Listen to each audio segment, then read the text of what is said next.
Asan yung black? Ito mo. Give na kay daddy yung black. Give mo kay daddy yung black. Okay, black. Very good. Oh. Nasaan yung yellow? Hello. Color yellow. Give mo kay daddy yung yellow. Yellow. Yung color red. Ano yung red? Di ba tinuro mo na sa akin, binikinig mo na sa akin kanina, red? Di ba? Color red. Saan yung red? Give mo kay daddy yung red. Oh. Saan? Give mo kay daddy yung red. Red.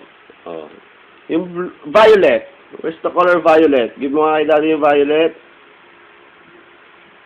Violet. Yung color blue. Saan yung color blue? Ito. Blue, white yan. Where's the blue? Ito. Saan yung blue? Oh, kasi nga, oh. Blue, okay. Oh, alam mo naman eh, ikaw niloloko mo pa ako.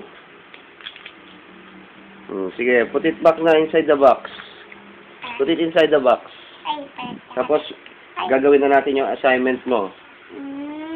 O, ayan, nakita mo, nag-very good ka, oh.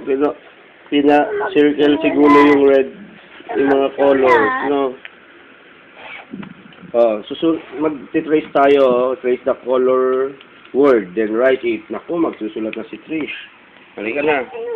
Nalagyan ito.